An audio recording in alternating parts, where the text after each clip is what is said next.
双11购物节就快要到了，你准备好要让荷包大失血了吗？买东西一般来说是为了得到生活所需哦，但也有不少人总是会买一些他不一定用得到的东西，不花钱还觉得不舒服。那今天就让我们一起来聊聊购物狂吧。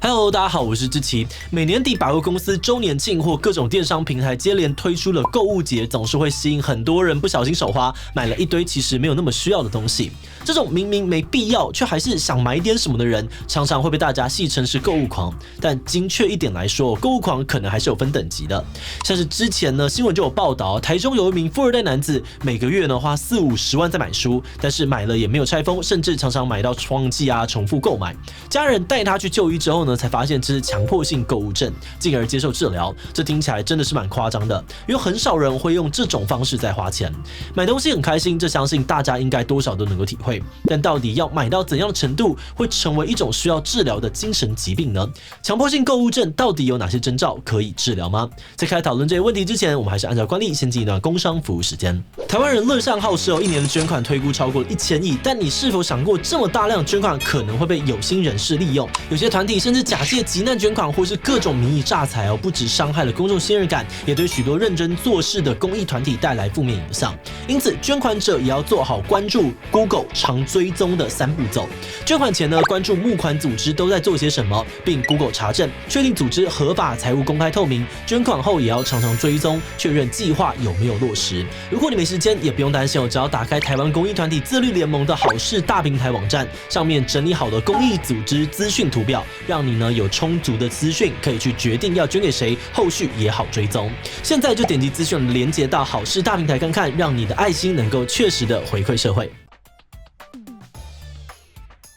我们一般说一个人是购物狂，可能单纯就是指一个人很爱买东西，消费力很高。但是如果爱买的程度已经是无法自拔的状况，而且会严重的影响到一个人的生活各层面，像是社交、工作和自身健康，那就可能会有强迫性购物症的疑虑了。强迫性购物症的患者通常一整天大部分的时间都在想着跟购物有关的事，而且会频繁的去购买非必要的东西，而且花的钱也远远超过自己经济状况可以负担的范围。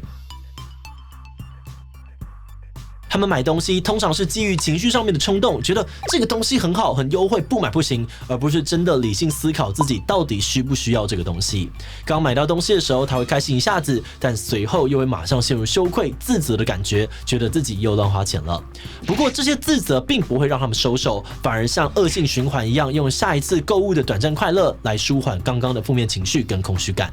一般来说，患者初次发病的时间是介于青少年到20来岁之间，但这个过度购物要严重影响到他们的生活，通常呢是会等到他出社会，患者完全掌控自己的开销之后。而且强迫性购物发生的场合，从昂贵的奢侈品店到二手跳蚤市场都有可能。所以呢，这种疾病跟收入高低并没有太大的关联。那当然，对收入较低、资源缺乏的族群来说，这样的疾病会让生活陷入严重的困境，也会带来很多潜藏的严重后果。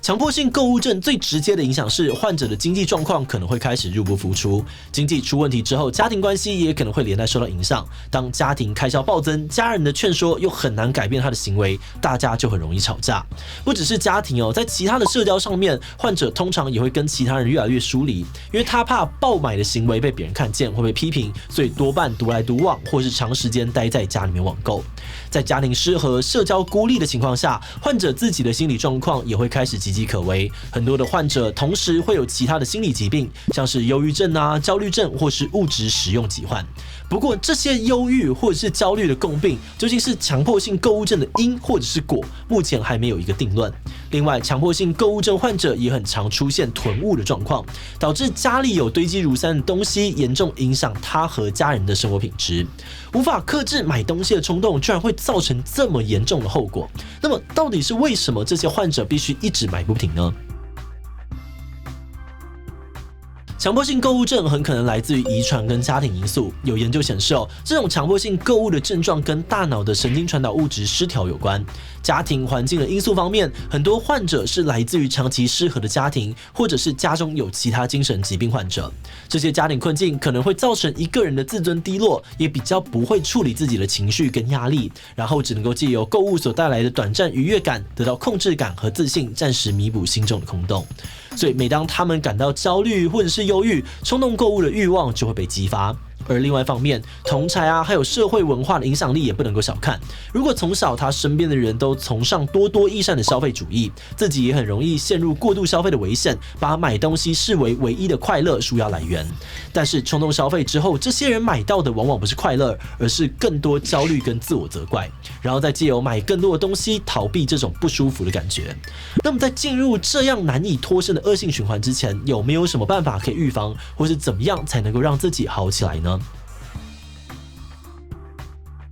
大部分的疾病都有一个处理原则那就是及早发现、及早治疗，尽量的预防。但以强迫性购物症来说，只要及早发现、及早治疗是有难度的。刚刚我们有说到，患者初次发病通常是在青少年时期，这个时候因为有家长或者其他家人会帮忙控管开销，患者的生活不至于会有很严重的影响，所以大家不一定能够发现这可能是强迫性购物症。但等到他出社会自己开始赚钱之后，可能就会像脱缰的野马，不一定来得及。那也因为要及早发现不太容易，所以如果要预防的话，主要有2个可以尝试的方向。第一个是从小就及早学会控管压力和情绪。过去我们讨论过很多心理疾病相关的议题，可以发现原生家庭的经历常常会影响一个人的性格，甚至是他一辈子的价值态度。一个人小的时候在家中的遗憾呢，可能会需要用很长一段时间来修复。所以在这个部分呢，主要还是要多多依赖家人，尤其是父母、长辈等照护者多多的注意还有协助。那另外一种预防方式呢，是先对商业的行销还有广告手法有一些基本的了解，